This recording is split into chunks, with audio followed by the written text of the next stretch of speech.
I'm gonna make motorcycling great again. This is your Fast Life motorcycle channel with the details on the new Yamaha MT10.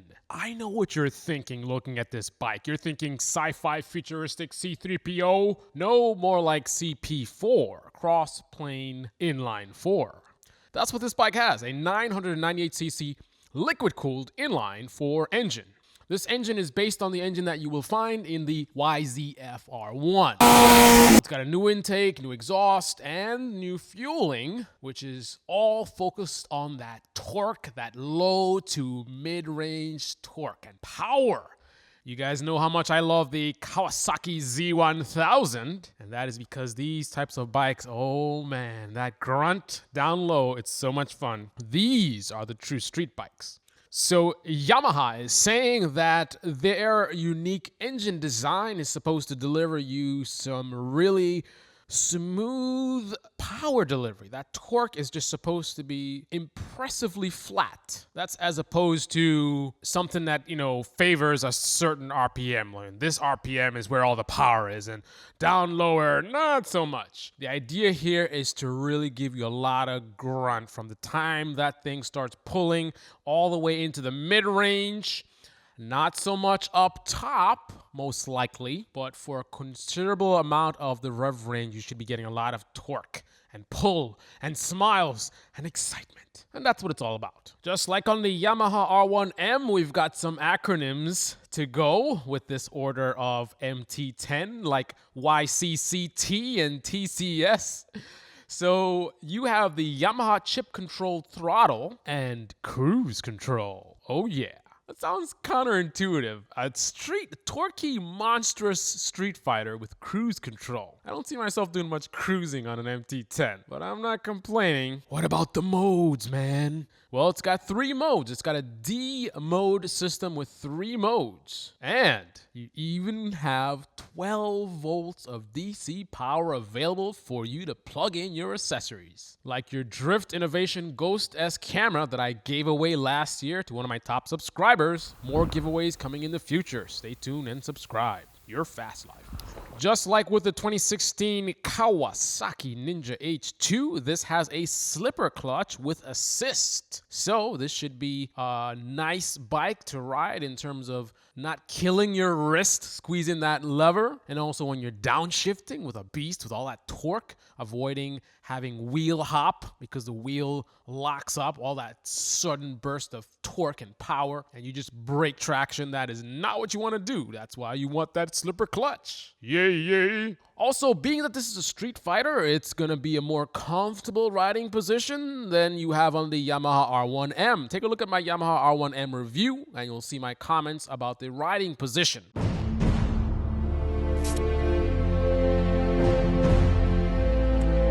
It's a great bike for the track.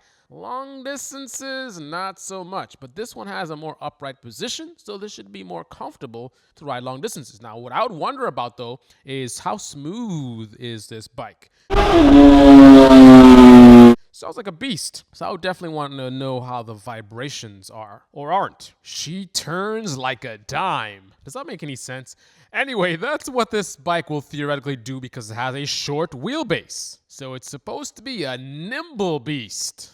This bike is expected to be one of the most compact bikes in the leader class. Oh yeah, that means it's gonna fit in your garage. Finally, a monster Street Fighter bike that fits in your garage. Thumbs up, Yamaha. Nicely done. What's up with the suspension? Suspension? Sospensione in Italiano. Well, you have fully adjustable suspension in the front and in the rear.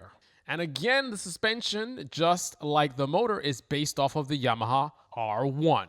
You've got 43mm cartridge type front forks and link type monocross rear suspension. What about the brakes? Oh, brakes. I'll tell you about the brakes. The MT10 has dual 320mm floating front discs with a radial for pot-opposed piston calipers, which is supposed to give you massive amounts of stopping power. In the rear, you have 220mm rear disc and ABS.